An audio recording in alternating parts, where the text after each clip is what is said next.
안녕하세요. 에듀윌 하성우입니다. 너무너무 고생 많았습니다. 우리 2026년도 지방직 행정법 총론이 마무리가 되었습니다. 국가직에 비해서는 조금은 난이도가 좀 떨어진 것이 아닌가 이런 생각이 들 수 있지만 어쨌거나 상대평가이기 때문에 여러분들 모두 긴장하고 시험을 봤을 것 같습니다. 제가 보기에는 한 두 문제 정도 해서 좀 어려운 문제가 있긴 했었고 열심히 공부한 분들은 좀 반갑게 문제 지문들을 받지 않았을까 생각이 됩니다. 어쨌거나 거두절미하고 오늘 어떤 형식으로 출제가 된 것인지 같이 보고 또 정답이 무엇이고 또 여기서 어렵게 출제가 됐던 오답은 무엇인지 같이 한번 보는 시간을 갖도록 하겠습니다. 자, PPT 준비가 됐으니까요. 오늘 시험 보신 분 천천히 문제에 대해서 복기해 보면 좋겠습니다. 자, 먼저 1번 문제입니다. 1번 문제는 사인의 공법행위로서의 신고가 출제가 됐습니다. 이거는 이제 행정법 서론 쪽, 또 이제 통론이 시작되는 그쪽의 문제라고 볼 수 있는 건데, 문제가 어렵지는 않았습니다. 자, 1번 같은 경우에 시장 군수는 주민등록 전입신고의 수리 여부를 심사하는 단계에서 전입신고를 수리함으로써 당의 지방자치단체에 미치는 영향을 고려하여야 한다 이렇게 돼 있죠. 사인의 공법행위로서의 신고는 수리를 요하지 않는 신고가 있고 수리를 요하는 신고가 있습니다. 그중에서 수리를 요하는 신고의 대표적인 것이 바로 전입신고라고 볼 수 있겠죠. 얘를 전입신고라고도 하고 주민등록신고라고도 합니다. 얘는 수리를 요하는 신고로서 형식적 심사만 하면 되는 것이기 때문에 뒤에 나와 있듯이 어떤 영향을 고려하거나 이런 것이 아니죠. 정주의 의사만 확인되면 그대로 바로 수리해 주게 되어 있습니다. 답은 그러니까 1번이에요. 그래서 1번이 딱 답이고 나머지 부분 자체는 이제 확인하는 문제로 이어지게 되죠. 그러니까 시간적인 여유가 없다면 딱 1번을 찍고 넘어가면 되는 문제가 아니었나 생각이 됩니다. 2번 지문 같은 경우는 이제 건축법상 신고들, 건축법상 증축 신고도 있고 착공 신고도 있고, 하나 더 있죠. 그죠? 바로 원격 평생 교육 신고 같은 경우 이 세 가지의 경우에는 수리를 요하지 않는 신고지만 그 거부의 처분성이 인정되고 있죠. 바로 그런 부분에서 반려행위라고 하는 것 자체가 거부를 이야기하는 것이고 바로 처분성이 인정되기 때문에 항고 소송의 대상이 되는 겁니다. 자, 세 번째 같은 경우도 우리 수업에서 많이 얘기했던 겁니다. 보시면은 음식점 영업 신고의 요건을 갖춘 자라 할지라도 만약에 그 건물 자체가 허가를 받지 않은 무가 건물이라고 한다면 적법한 신고가 될 수 없다라고 해서 매번 얘기했던 부분이 출제가 돼서 좀 반갑기도 했습니다. 자, 네 번째는 인허가 의제 효과를 수반하는 건축 신고죠. 수리를 요하는 신고의 경우에도 우리 실체적인 심사까지 하는 경우가 있죠. 근데 다행히 오늘 문제 같은 경우는 그 실체적 심사의 종류 이런 걸 물어본 것이 아니라 바로 인허가 의제 효과를 수반하는 건축 신고가 수리를 요하는 신고라는 형식으로 출제가 된 거죠. 사실 2번하고 4번을 좀 대비하라는 얘기가 된 겁니다. 일반적인 건축 신고는 수리를 요하지 않는 신고지만 인허제 의제 효과를 수반하는 건축 신고는 수리를 요하는 신고다. 이 중에서도 실체적 심사까지 하는 것이다. 거기까지 알고 있으면 더 좋기도 합니다. 자, 1번 문제 답은 1번이었습니다. 어렵기보다는 첫 번째 문제였기 때문에 약간 긴장하지 않았을까? 긴장하고 답을 딱 찍을 수 있는 문제였다. 이렇게 생각이 됩니다. 자, 2번 문제 보도록 하겠습니다. 2번 문제는 행정행위의 효력에 대한 설명으로 옳은 것을 물어보고 있습니다. 이 문제는 기본적으로 여러 가지가 다 섞여 있기도 하죠. 이제 공정력을 기반으로 이제 출제했던 것 같습니다. 자, 그래서 오른쪽 한번 잠깐 보도록 하겠습니다. 우리가 보통 알다시피 공정력과 선결 문제라고 하는 거, 이 부분은 제가 매번 수업마다 굉장히 중요한 것이고 이것이 안 나오면은 좀 섭하지 않나요? 이렇게 얘기했던 것 같습니다. 이제 공정력과 선결 문제라고 하는 것은 기본적으로 무효의 경우에는 공정력이라는 게 생기지 않죠. 공정력이란 어떠한 처분이 중대 명백한 하저로 무효가 아닌 한 정당한 취소권자가 취소하기 전까지는 일응 유효로 보는 힘이기 때문에 무효의 경우가 아니라 이 경우는 취소 사유의 경우에서 생기는 것이다. 이렇게 얘기할 수 있는 것이고요. 그리고 공정력과 선결 문제는 두 가지가 있죠. 하나가 효력 유무가 문제가 될 때가 있고 그 두 번째가 그죠. 바로 위법 유무가 문제가 될 때가 있는 거죠. 이렇게 우리가 수업에서 많이 진행했던 것 같습니다. 그리고 효력 유무에서 문제가 되는 것 자체가 부당이득 반환 청구에 문제가 있는 것이고 위법 유무에서 문제가 되는 것이 바로 국가배상 등등의 문제가 있는 것이다. 바로 이것이 민사법원에서 문제가 될 때 얘기했던 것 같습니다. 자, 오늘 문제 같은 경우는 이제 그런 거를 기반으로 형사적인 사건까지 나온 건 아니고 이제 민사적인 부분에서 출제가 됐습니다. 자, 하나씩 지문을 보도록 할게요. 1번 지문은 당연히 틀린 지문이죠. 대법원은 행정행위의 공정력을 판결의 기판력과 같은 효력으로 본다? 전혀 그렇게 본 적 없습니다. 근데 늘 나왔을 경우에는 사실 이거보다는 불가쟁력 있죠. 그죠? 아래 것들 싸우지 마. 제도 기간 지났으니까 우리 불가쟁력이라는 거 있잖아요. 불가쟁력하고 기판력하고 같은 효력이다. 이제 그렇게 많이 출제가 됐는데 이번 시험에는 공정력하고 기판력이 같은 효력이다. 전혀 그렇지 않습니다. 그리고 행정행위의 효력이고 얘는 판결, 확정 판결의 힘이잖아요. 전혀 다른 것이기 때문에 맞지 않습니다. 자, 2번 볼까요? 2번은요, 당연 무효에다가 동그라미를 해야 되겠죠. 자, 당연 무효일 경우에는 공정력이라고 하는 것 자체는 전혀 발생하지 않죠. 그렇기 때문에 당연 무효가 선결 문제일 때는 먼저 행정소송으로 무효 확인 판결을 받아서 공정력을 소멸시킨 후에 민사상 청구를 해야 된다? 아니죠. 그죠? 당연 무효인데 무슨 공정력이 생깁니까? 지워버리면 되겠고요. 3번입니다. 과세 처분이 당연 무효라고 볼 수 없는 한, 자, 당연 무효라고 볼 수 없다는 얘기는 취소 사유에 해당한다고 볼 수 있는 것이고, 과세 처분에 취소할 수 있는 미법 사유가 있다 하더라도 그것이 적법하게 취소되기 전까지는, 즉 공정력이라고 하는 것 자체를 없애기 전까지는 민사소송 절차에서 그 과세 처분의 효력을 부인할 수 없다. 맞죠? 그죠? 바로 이 3번이 답이 되는 것이고, 공정력과 선결 문제에서 가장 기본적인 내용 자체가 출제가 됐다고 볼 수 있습니다. 답은 3번이고요. 4번 문제까지 확인해 볼까요? 자, 위법한 건축 허가 후 건축물이 완공되어 통행권을 침해받고 있는 인근 주민은 행정쟁송을 통해서 건축 허가를 취소하지 않고서는 건축주를 상대로 손해배상 청구 해소를 제기할 수 없다. 그렇지 않죠. 여러분들 다만 여기서 조금 하나 주의할 게 있는데, 저희가 항상 공부할 때마다 이 위법 유무에서 문제가 되는 거, 효력 유무에서는 부당이득 반환의 문제가 생겼었고 위법 유무에서는 국가배상의 문제가 생겼었는데, 사실 오늘 이 문제는 국가배상의 문제라기보다는 손해배상이죠. 그러니까 민사상 손해배상이잖아요. 근데 사실 얘도 같은 맥락에서 움직이는 거예요. 그래서 위법이라는 판단 자체를 처분해서 끌고 오는 것이 아니라 자체적으로 판단한다. 그렇기 때문에 사실 국가배상과 달리 볼 이유는 없던 겁니다. 물론 이 문제를 보면서 여기까지 그런 생각하신 분들은 많지 않았겠지만, 어쨌거나 논리적으로 본다면 4번 지문 자체도 결국은 뭐다? 재개할 수 없다가 아니라 재개할 수 있다가 된다라는 거 기억하면 되겠습니다.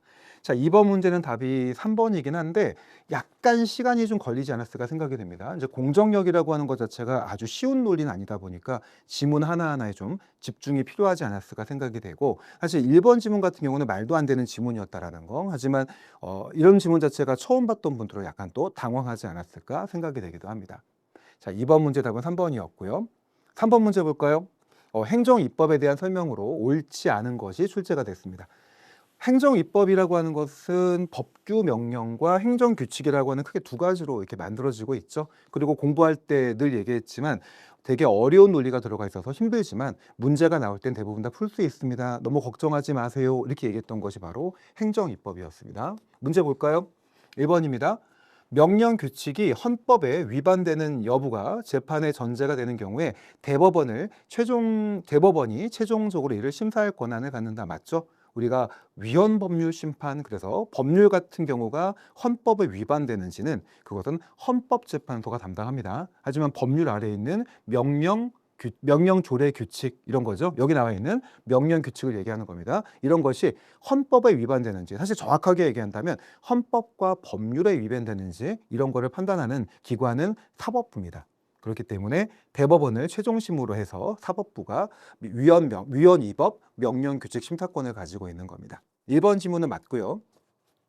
2번 볼까요?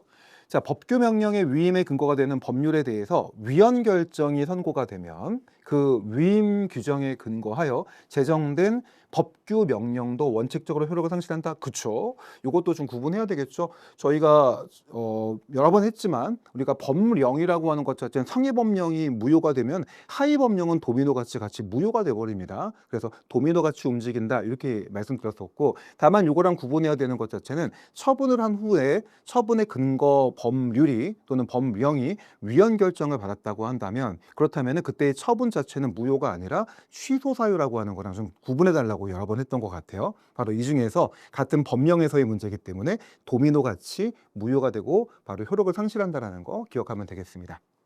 3번입니다.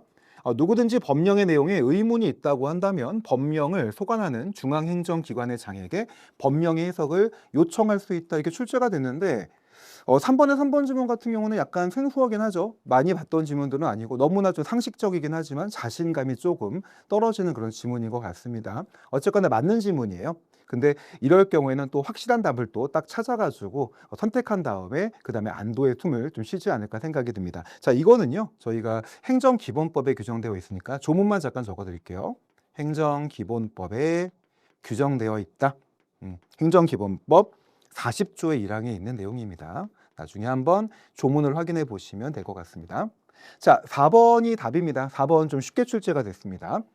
행정청이 내부 준칙을 제정해서 그에 따라 장기간 일정한 방향으로 행정행위를 함으로써 행정관행이 확립됐다고 한다면 그러한 내부 준칙이나 확립된 행정관행을 통해 행정청에 대해서는 헌법상 평등의 원칙이 적용되지 않는다. 아니죠, 여러분들. 우리가 이런 걸 뭐라고 하죠? 여러분들, 우리가 행정규칙은 원래 대외적인 구속력이 없잖아요. 근데 행정규칙 중에서도 두 개의 경우에는 대외적인 구속력이 인정됩니다. 그 중에 하나가 재량준칙이고요. 두 번째가 법령 보충규칙이라고 하는 거죠. 이게 바로 나온 이 지문이 재량준칙을 실시한 겁니다. 재량준칙이라고 하는 것은 바로 처분의 기준과 같은 이런 내부적인 준칙 자체가 계속해서 거듭됐을 경우에 그때 바로 대외적인 구속력이 인정되는데 그럴 경우는 행정법의 일반 원칙에 해당하는 그죠 행정의 자기구속의 법리라든지 또는 평등의 원칙과 같은 경우를 간접적으로 적용받아 가지고 바로 대외적인 구속력이 인정되는 거죠. 그렇기 때문에 평등의 원칙이 적용되지 않는다. 네버 절대 아닙니다. 바로 답은 4번이 됩니다. 3번 문제 같은 경우도 조금은 어렵지 않은 문제였다고 볼 수 있습니다. 그래서 이번 지방직 시험 같은 경우는 이 앞에 있는 문제들 자체의 배치가 좀 어렵지 않게 출제가 됐기 때문에 심리적으로는 좀 안도감을 가지고 문제를 풀 수 있지 않았을까 생각이 들기도 합니다. 자, 4번 문제 볼까요? 행정 행위에 대한 설명으로 옳지 않은 것은이 출제가 됐습니다. 이 문제가 약간 좀 어려웠다 그런 생각이 좀 들만한 문제긴 합니다. 하지만 뭐 답을 찾는 것 자체는 좀 가능한 문제가 아니었나 생각이 됩니다. 자, 1번 보겠습니다. 행정행위를 다른 말로 처분이라고 얘기를 하죠. 자, 상대방이 있는 행정처분이 고지되지 아니하였다라고 한다면 상대방이 다른 경로로 행정처분의 내용을 알게 되었다 할지라도 행정처분의 효력은 발생하지 아니한다. 너무나 당연한 말이죠. 그죠? 왜냐하면은 행정행위가 즉 처분의 효력이 발생하게 되면은 바로 제소기간이라는 게 생기게 돼요. 행정심판이라고 한다면 청구기간이 생기는 것이고 이건 만약에 넘어가 버리면은 불가증력이 생겨가지고 싸울 수 없게 되는 거잖아요. 그러니까 바로 처분의 효력 발생 시기는 굉장히 중요한 겁니다. 이거는 당연히 어떻게 해야 되는 겁니까? 정식적인 도달을 통해 가지고 이루어져야 되는 거죠. 그래서 우리 알다시피 행정절차법에 보게 되면 뭐가 있어요? 우편송달도 있고 교부송달도 있고 정보통신망을 이용한 송달도 있고 이거 안 되면 마지막으로 공시송달이라고 하는 거를 취하고 있죠. 우연히 알게 되거나 간접적으로 알게 된 것 바탕으로 효력을 발생했다고 볼 수는 없습니다. 됐고요. 자, 2번 지문이요. 2번 지문이 좀 어려웠다 이런 분들이 있을 것 같은데 2번 지문은 좀 당연한 지문입니다. 왜냐하면은 행정청 지가 잘못한 거예요. 여기서 얘기하고 있는 오기라든지 오산 잘못 기록했거나 잘못 계산한 거는 행정청이 잘못한 겁니다. 처분을 하면서 이럴 경우에 직권으로 또는 신청에 따라서 지체 없이 정정해야 되겠죠. 잘못한 것을 고쳐야 되고요. 그 사실을 당사자한테 통지하는 것이 맞겠죠. 통지하여야 합니다. 얘는 그래서 행정절차법에 있는 내용이고 행정절차법 25조에 규정되어 있습니다. 그래서 2번 지문 맞고요. 3번 지문입니다. 존재하지 않는 준공처분을 취소한 것은 자 존재하지도 않았습니다. 아예 없어요.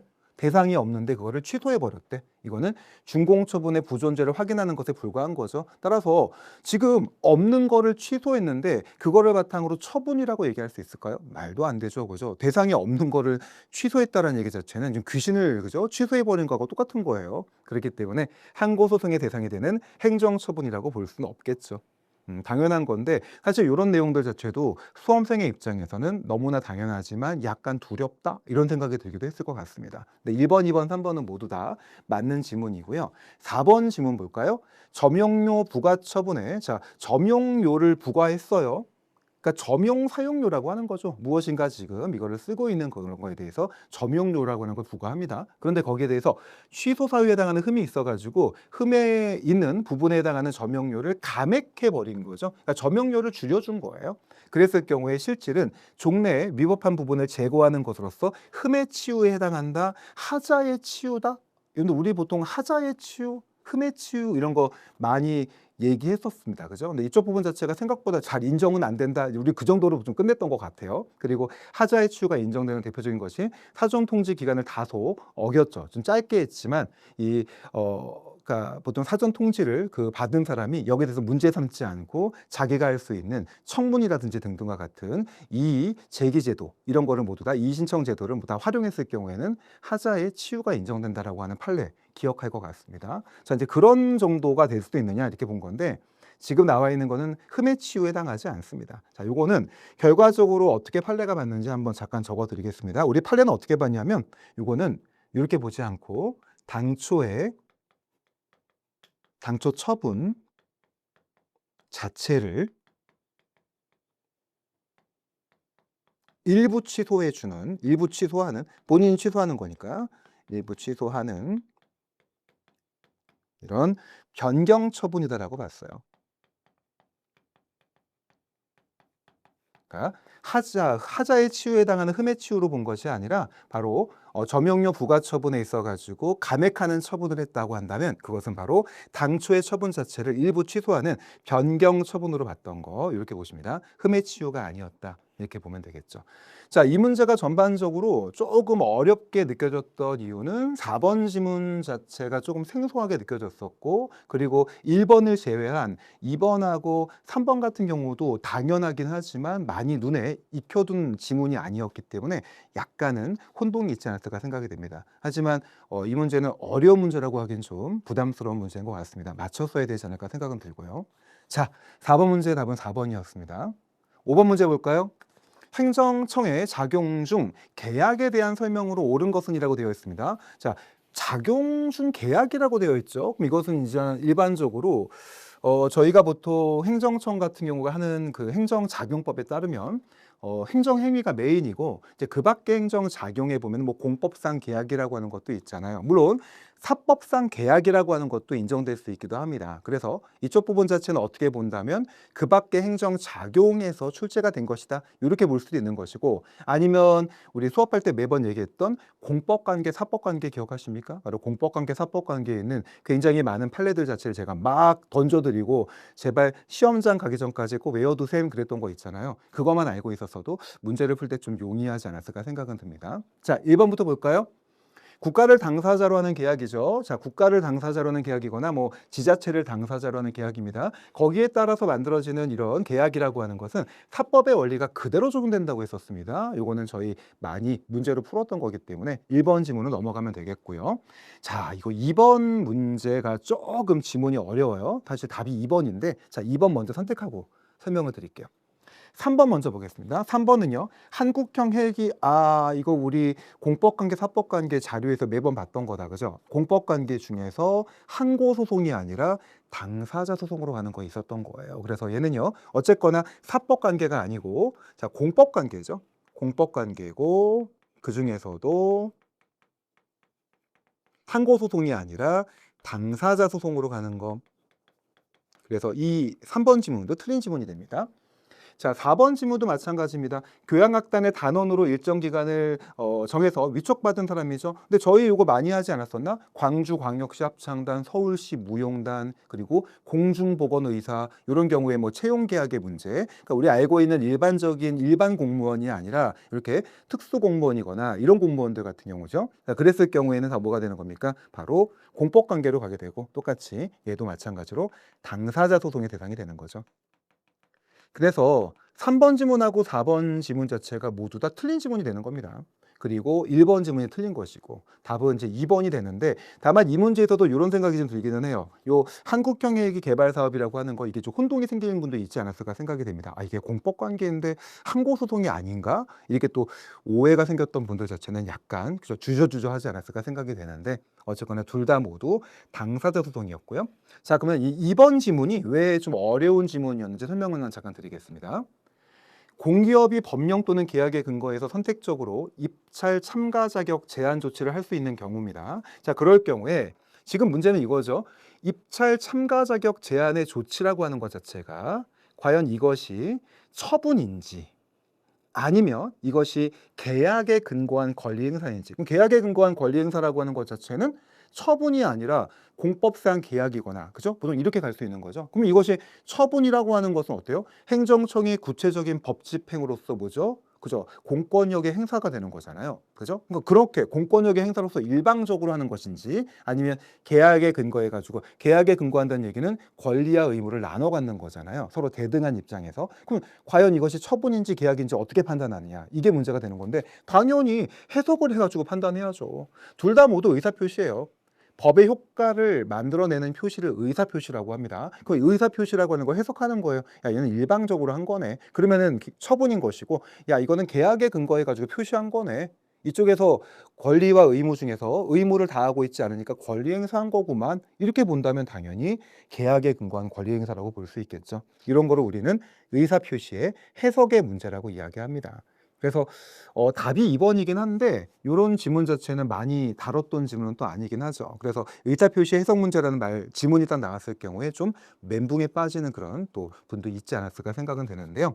속어법으로 볼 때 1번하고 3번하고 4번이 확실하게 틀렸기 때문에 답은 2번이 맞는 것이고 이번 기회에 행정처분인지 계약인지 이런 거를 판단하기 위해서는 바로 이런 처분인지 계약인지를 한 그것이 바로 의사표시죠. 이거를 해석해가지고 판단할 수밖에 없다. 결국은 이런 건 종합적으로 판단할 수밖에 없을 겁니다. 그래서 의사표시 해석 문제는 결국은 종합적 해석이라고 하는 것을 귀결로 가져오게 된다는 것도 기억하시면 되겠습니다. 자, 5번 문제까지였습니다. 자, 이제 전초전 4분의 1 정도가 끝났는데 할만한가요? 우리 조금 더 화이팅 해보도록 하겠습니다. 자, 이제 6번 문제 보도록 하겠습니다. 6번 문제는 행정절차법에서 출제가 됐습니다. 자, 개별적인 법령이 그대로 출제가 된 건데 이제 아래에 있는 내용들을 보게 되면은 법에 있는 내용 자체를 그대로 옮겨온 것도 있고 그리고 또 그 외에도 판례를 또 기반으로 하는 것 자체가 두 가지가 동시에 존재하고 있습니다. 자, 1번 지문 직위해제 동그라미 한다면 그죠? 직위해제는 당연히 우리가 알고 있는 거죠. 오히려 2026년 국가직에는 직위해제보다 좀 더 어려운 게 출제가 됐었는데 우리 직위해제는 매년 준비가 되고 매번 준비했던 거잖아요. 직위해제는 처분은 맞습니다. 임시처분. 그리고 이 처분은 침익적 처분인 건 맞습니다. 그러니까 침익적 처분은 기본적으로 사전에 통지해 가지고 의견 청취의 기회를 주는 것이 원칙인데 직위해제와 같은 임시처분의 경우에는 뭐다? 그죠? 타전 통지의 기회를 주지 않죠. 그래서 의견 청취할 필요 없다라고 보는 겁니다. 타전 통지 안 합니다. 의견 청취 안 하고요. 자, 그 다음에 2번입니다. 고시의 방법으로 불특정 다수인을 상대로 의무를 부과하거나 권익을 제한하는 처분을 하는 경우, 자, 이것도 이제 포인트죠. 불특정 다수인이라고 하는 것 자체는 기본적으로 뭐가 되는 겁니까? 그죠? 이거는 바로 일반 처분이 되는 거예요.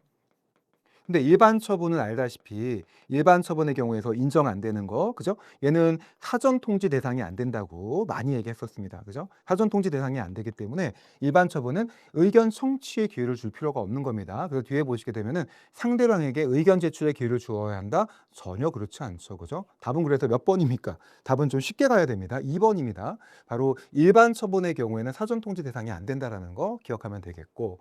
자, 그리고 얘도 마찬가지예요. 3번 같은 경우는 3번은 맞는 지문은 맞는데요. 3번은 두 군데서 다 틀렸어요. 하나는 첫 번째가 외국인의 사증 발급에서 문제가 생깁니다. 외국인의 사증 발급, 이건 외국인이 비자 발급을 신청한 거라고 볼 수 있는데 외국인의 경우에는 이런 거는 외국인 출입국과 관련된 상황이죠. 외국인 출입 사항이라고 하는 것은 행정절차법의 적용 제외 사항이기도 한 거고 두 번째는 이겁니다. 거부 처분이기도 한 거죠. 자, 그럼 거부 처분 한번 잠깐 보도록 할까요? 거부 처분의 경우에는 매 수업에서 얘기했었던 건데 얘는 두 가지가 인정되지 않죠. 하나가 사전 통지 대상이 안 되고 그리고 얘는 집행정지 대상도 되지 않죠. 이건 꼭 기억해 달라고 했던 건데 이게 나와가지고 반갑긴 했습니다. 그래서 일반 처분의 경우에는 사전 통지 대상이 안 되고 사전 통지 대상이 안 된다는 얘기는 그 이후에 의견 청취 안 해준다라는 거예요. 필요 없다라는 거고. 자, 그리고 거부 처분의 경우에는 사전 통지 대상도 안 되지만 집행 정지 대상도 안 됩니다. 왜냐하면 거부 처분은 처분이 없는 거기 때문에 집행 정지의 대상 자체가 없다고 보는 거예요. 그렇습니다. 따라서 이 문제는 두 가지가 다 인정이 안 되기 때문에 대상이 아니다가 맞는 질문이 됩니다. 자, 그리고 4번 지문 자체는 좀 알고 계셔야 될 지문이죠. 국가에 대해서 행정처분을 할 때도 당연히 국가를 달리 볼 이유는 없다고 하는 겁니다. 따라서 행정절차법이 그대로 적용된다고 해서 이거 저희 지방직 동영 모의 제가 거의 마지막 쪽에 이거 중요하다고 지문으로 만들어 놨는데 그걸 만약에 딱 봤던 분들은 좀 반갑지 않았을까 생각은 됩니다. 답은 2번이 됩니다. 6번 답은 2번이었고요. 자, 7번 문제 볼까요? 7번 문제는 공공기관의 정보 공개에 관한 법률상 정보 공개 절차에 대한 설명으로 옳지 않은 것은이 출제가 됐습니다. 자, 1번 질문부터 보겠습니다. 정보의 공개를 청구하는 자가 말로써 정보의 공개를 할 때에는 담당 공무원 또는 담당 임직원의 앞에서 진술을 해야 된다. 맞습니다. 자, 2번 볼까요? 자, 공공기관은 공개에 청구된 공개 대상 정보의 전부 또는 일부가 제3자와 관련이 있다고 인정될 때에는 그쵸. 그 사실을 제3자한테 지체 없이 통지해야 되는 것은 맞습니다. 그래서 여기서는 통지 의무가 있죠. 제3자한테 통지해야죠. 만약 관련되어 있는 정보 자체가 지금 어떻게 되는 거예요? 공개가 되는 거니까 더 통지 의무를 가지고 있고요. 하지만 아이고 뒤가 좀 아쉽네요. 그의 의견을 들어야 한다가 아니죠. 이거 되게 특이한 거라고 많이 강조했던 건데 의견을 들어야 된다는 것은 뭐죠? 재량이거든요. 그래서 의견 청취는 재량이에요. 그래서 통지는 의무고 의견 청취는 재량입니다. 정확하게 말한다면 그의 의견을 들을 수 있다요. 필요한 경우 그의 의견을 들을 수 있다고 돼 있어요. 필요한 경우 그의 의견을 들을 수 있다. 그래서 요거 얘기할 때 아니 너무 제3자가 억울하지 않겠습니까? 통지는 받았는데 이야기한 걸 안 들어줘. 이래가지고 좀 황당한 문제가 있지 않나요? 이렇게 몇 번 얘기했던 기억이 있네요.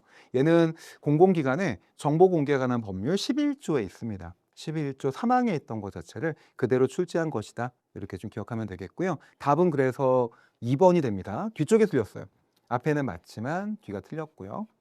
3번도 당연히 이제 조문에 있는 게 출제가 됐습니다. 공공기관은 전자적 형태로 보유 관리하고 있는 정보에 대해서 청구인이 전자적 형태로 공개해 줄 것을 요청한 경우 보유 관리하고 있는 대로 요청했다고 한다면 그 정보의 성질상 현저히 곤란한 경우를 제외하고는 청구인의 요청에 따라야 되겠죠. 자, 네 번째, 정보의 공개 및 우송에 드는 비용은 실비의 범위 내에서 청구인이 부담하는 것이 원칙입니다. 다만 예외적으로 그 비용을 감면해 줄 수 있는데 비용이 많이 들 때가 아니라고 했었죠. 어느 때 감면해 줄 수 있습니까? 정보의 사용 목적이 공공복리의 유지, 증진을 위해서 필요하다고 인정되는 경우죠. 이런 경우라고 한다면 비용을 감면할 수 있다고 해서 이 부분은 비용이 많을 때, 돈이 많이 들 때 그때 감면해 주는 것이 아니라 이렇게 공공의 복리를 위할 경우에는 감면이 가능하다고 합니다. 답은 2번이었다고 볼 수 있고요. 다만 이 문제 같은 경우도 뭐 1번, 2번, 3번, 4번이 모두 다 좀 처음 보는 것이다 이런 분들도 있을 것 같은데 사실 기출 문제를 좀 많이 분석했거나 그랬다고 한다면 모두 다 한 번씩은 나왔던 지문들이었다. 이렇게 보시고 앞으로의 공부 방향을 정할 필요가 있을 것 같습니다. 7번의 답은 2번입니다. 8번 문제 보겠습니다. 행정지도입니다. 행정지도라고 하는 것은 공권력을 바탕으로 하는 권력적 작용이라고 보지는 않죠. 얘는 비권력적 작용에 해당합니다.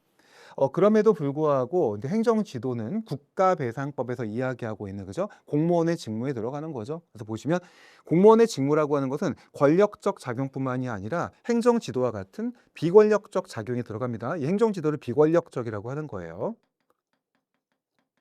이런 것도 모두 다 포함되고요. 그래서 포함이 안 되는 건 단순하게 하나죠. 바로 단순한 사경제 주체의 경우, 그럴 경우에만 포함되지 않습니다. 자, 이번 지문은요. 학칙 시정 요구가 출제가 됐네. 요거 반갑다. 그죠? 제가 수업할 때 이런 얘기 했잖아요. 그러니까 대학교 총장 학장들을 모아놓고서 커피 마시면서, 그죠? 여기 교육부 장관이 요새 학생들 너무 열심히 공부 안 하는 것 같아요. 학칙 좀 이렇게 시정하면 어떨까요? 그래서 매번 학기마다 조금씩 열심히 공부하게끔 만들면 어떨까요? 이렇게 얘기하는 거. 마치 행정지도 같아 보이고 비권력적인 것 같아 보이지만 그거 장난 아닌 거죠. 그 말 안 들으면은 예산이 삭감될 수도 있는 거거든요. 그래서 얘는 뭐로 봤다? 공권력의 행사로 봤다라는 거 기억해 두시면 되겠고 3번 지문도 많이 나오는 지문이 나왔다. 그죠? 이건 요거잖아요. 주류에 대해서 그죠? 거래를 중지해 달라고 요청한 거죠. 이걸 8글자로 주류 거래 중지 요청이라고 하는 거예요. 이 주류 거래를 일정 기간 중지해 달라는 요청을 물어봤죠. 이거 항고 처분성 인정되지 않았죠. 얘는 그냥 말 그대로 행정 지도인 비권력적 사실행위에 해당한다고 봤습니다. 비권력적 행위로 봤던 거예요. 그래서 G가 틀렸고요. 답이 3번입니다. 4번 문제입니다. 행정절차법에 따르면 행정기관은 행정지도의 상대방이 행정지도에 따르지 아니했다는 것을 이유로 불이익한 조치하면 안 되겠죠. 행정절차법에서의 정형적인 지문이 출제가 됐습니다. 그래서 8번 답은 3번이고요. 이 문제는 조금 어렵기보다는 그죠? 한번 쉬어가는 문제가 아니라 생각은 듭니다. 다만 요 주류거래 중지 요청행위라고 하는 것 자체 이 부분을 좀 모르고 있던 분이라고 한다면 조금 당황할 수도 있었던 문제였던 것 같습니다. 답은 3번이었습니다. 자, 9번 문제 볼까요? 행정벌이 출제가 됐습니다. 행정벌이라고 하는 건 두 가지가 있죠. 얘는 실효성확보 주탄 중에서 행정벌은 행정형벌이라고 하는 거와 행정질서벌이라고 하는 두 가지가 있잖아요. 두 가지를 모두 다 묶어서 출제가 됐구나 보시면 됩니다. 1번 지문은 양벌규정이죠. 양벌규정은 이런 거잖아요. 그러니까 종업원이 있을 때 종업원 외에 바로 고용주를 처벌하는 것, 이런 거를 양벌 규정이라고 하죠. 고용주 or 법인도 마찬가지입니다. 둘은 다 같은 위치에 있다고 볼 수 있습니다.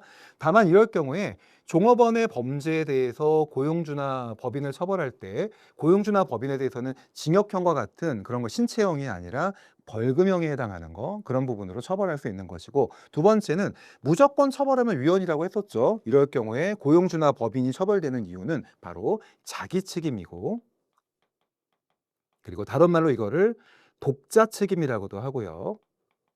그리고 다른 말로 고의 과실을 기반으로 하니까 과실 책임에 따라 가지고 처벌당하게 되는 겁니다. 그러니까 이 얘기는 종업원 자체가 기본적으로 처벌이 안 될 수도 있어요. 종업원이 왜 그러냐면 종업원이 범죄를 저질렀는데 위법성이 조각이 되거나 책임이 조각되거나 그런 문제가 생길 수 있습니다. 특히 뭐 책임 조각의 경우에는 형사 미성년자거나 그랬을 경우 무죄가 된단 말이에요. 그렇다 할지라도, 즉 종업원이 처벌당하지 않는다 할지라도 고용주나 법인은 자기 책임으로서, 독자 책임으로서, 과실 책임으로서 처벌받게 됩니다. 그래서 1번 질문 볼까요? 양벌 규정에 의한 영업주의 처벌은 금지 위반 행위자인 종업원의 처벌에 종속함으로 아니죠. 이게 바로 종속 책임이라고 하는 겁니다. 종속 책임 아니에요. 자기 책임이고 독자 책임이고 과실 책임입니다. 선량한 관리자로서의 주의무를 다하지 않았다라고 하는 것이 바로 처벌의 근거가 되는 거예요. 그렇기 때문에 전제 조건이 되지 않습니다. 1번 문제 쉬웠습니다. 사실 이거는 많이 준비가 됐던 문제고, 그리고 반갑게 1번을 선택했어야 됩니다. 자, 2번 볼까요? 지방자치단체가 그 고유의 자치사무를 처리하는 경우, 이 문제도 아는 문제죠. 자, 이 공무원이 지방직 공무원일 때 지방자치단체가 바로 양벌 규정에 있어서 처벌의 주체가 될 수 있습니다. 처벌받을 수 있는 그 처벌 대상이 될 수 있다는 거예요. 그게 바로 요 내용이죠. 다만 이럴 경우에도 지자체가 고유의 자치사무에 한정해가지고 바로 대상이 된다는 거 기억하시면 되겠고요. 자, 3번이요. 경찰서장이 범칙행위에 대하여 통고 처분을 했죠. 자, 통고 처분이라고 하는 것 자체를 범칙금이라고 이야기하는 건데, 얘는 기본적으로 보통 형사처벌의 대상이 되는 것 자체를 행정, 형벌 형식으로 대체하는 그런 방식이라고 볼 수 있겠죠. 그리고 얘 같은 경우는 특징이 뭡니까? 요 통고 처분에 따라 가지고 범칙금을 납부했다고 한다면 전과자가 되지 않는다라고 하는 장점이 있기도 하죠. 이럴 경우에 통고 처분을 했다고 한다면 일단은 그 기간까지는 뭐죠? 즉결 심판 형식으로 해서 형사 재판으로 가는 것을 막아줘야 되겠죠. 그렇게 얘기하고 있는 겁니다. 자, 네 번째입니다. 질서위반 행위 규제법에 따르면 하나의 행위가 둘 이상의 질서위반 행위에 해당하죠. 바로 예를 들어 이겁니다. 10시에 과속도 했고, 그리고 신호 위반도 동시에 했던 거예요.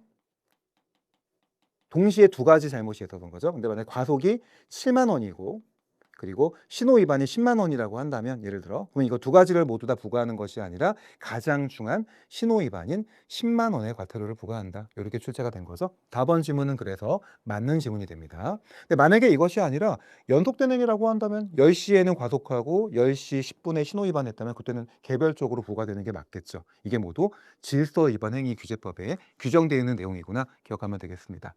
9번 답은 1번이었습니다. 좀 쉽게 가셔야 될 것 같습니다. 자, 10번 문제입니다. 10번 문제가 조금 어려웠다 이렇게 느낌이 들 것 같기는 해요. 한번 잡아보도록 할까요? 자, 10번은 지금 두 가지가 언급되고 있습니다. 먼저 갑이 있고요. 갑이 있고 한번 그려보겠습니다. 그리고 X 지방하천의 하천 부지에서 토속을 채취하기 위해서 하천관리청인 Y 도지사가 있죠. 그러니까 Y까지만 적겠습니다. 이렇게 있습니다. 점용허가 신청을 한 거죠. 근데 점용허가 신청이라고 하는 것 자체는 말은 허가라고 되어 있지만 얘는 특허입니다. 그죠? 그래서 설권적인 처분이에요. 어떤 새로운 권리를 부여해 주는 겁니다. 그랬을 경우에 자, Y 도지사가 여기에 대해 가지고 지금 점용허가를 내줬습니다. 점용허가 이거를 내주면서 특허죠. 여기다가 기한을 뒀군요. 2년의 기한을 둔 거죠. 2년. 이게 좀 기한이 들어간 겁니다. 이럴 경우에 이렇게 기한이 들어간 것 자체를 우리는 뭐라고 하냐면은 부관이라고 이야기하죠. 부관을 붙인 거죠. 다만 이 부관을 붙였을 경우에 이 부관은 어때요? 여러 가지 종류가 있죠. 조건도 있고 기한도 있고 철회권의 유보라고 하는 것도 있고 법률 효과의 일부 배제라고 하는 것도 있고 마지막으로 부담 그런 게 있습니다. 그중에서 제일 유리한 게 부담인데 사실 부담이라고 하는 것 자체는 얘하고는 헷갈릴 수 없어요. 기한하고 부담하고는 다른 거고 보통 부담하고 헷갈리는 거는 조건 정도. 그러니까 조건하고 부담은 좀 애매할 때는 판례와 학설이 바로 이 행정 객체인 갑한테 유리한 부담으로 해석해 주자 이렇게 얘기하죠. 왜냐면 부담만이 독립증동이 가능하기 때문에 그런 거 아니겠습니까? 그런데 지금 이 상황에서는 기한이기 때문에 얘는 그냥 부관이지 부담은 아닌 거예요.